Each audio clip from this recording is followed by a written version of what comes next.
ایک شیعہ پر مکاشفہ ہوا کہ یہ دنیا بھی ایک آگ کا سمندر ہے، ہمیں گزرنا پڑتا ہے۔ یہ جوان کہتا ہے کہ اس کو کسی سے محبت ہوئی، جہاں پہ کام کرتا تھا جس باغ میں، اس کی بیٹی سے اس کو محبت ہوئی۔ محبت کرنا گناہ نہیں ہے، یہ انسان کی فطری تقاضا ہے۔ جب جوان ہوتا ہے یقیناً اسے جن سے مخالف سے محبت ہوتی ہے، اگر کسی اور سے محبت ہو تو گناہ ہے، لیکن اس کو روکنا کیسے؟ اس کو تقویٰ کہتے ہیں۔ کسی کے حریم میں، کسی کے مال میں، کسی کے ناموس میں نگاہ نہیں ہے۔ تو کہتا ہے یہ باغ میں بیٹھا ہوا تھا، روزے رکھتا تھا، اچانک سے کہتا ہے کچھ لوگ آئے، 2 لوگ، اور جس باغ میں کام کرتا تھا وہاں پہ ہندوانہ تو آپ ہندوانہ ہی کہتے ہیں، وہاں پہ ہندوانہ کاشت کرتا، تربوز۔ تو یہ 2 شخص آئے، ان میں سے ایک نے کہا کہ تربوز اپنی زمین سے نکال کر لا۔ اس نے کہا قبلہ ابھی کچے ہیں، پکے نہیں ہیں۔ اس نے کہا زمین کے فلاں کونے سے نکال کے آؤ، ہم کہتے ہیں۔ کہتا میں گیا، وہاں دیکھا چند تربوز پکے ہوئے تھے، میں نے تربوزوں کو لایا، ان کے سامنے دھو کے رکھا، انہوں نے اس کو کارچ کیا، کاٹا۔ کاٹنے کے بعد انہوں نے 2 حصے مجھے دیے،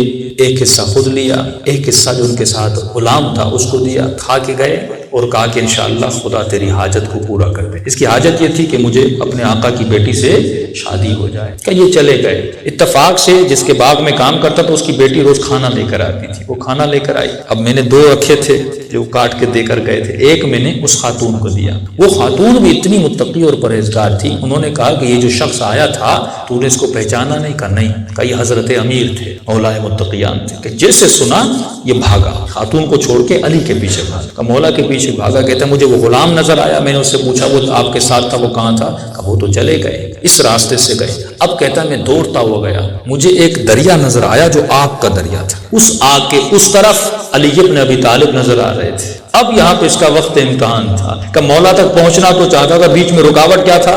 آگ کا دریا تھا۔ اب کہتا میں نے سوچا کروں تو کیا کروں، اندر جاتا ہوں تو جلتا ہوں اور نہیں جاتا تو علی تک پہنچتا نہیں ہوں۔ اس نے کہا جلتا ہوں تو جل جاؤں۔ ایک مرتبہ آگ کے دریا سے گزرنے لگا، دوسری طرف چلا گیا اور مولا کے قدموں میں گرا۔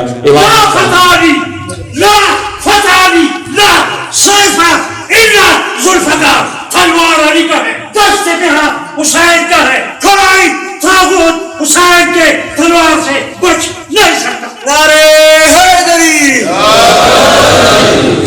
کہتا جیسے میں نے آگ کو پار کیا اس طرف میں علی ابن ابی طالب سے ملا۔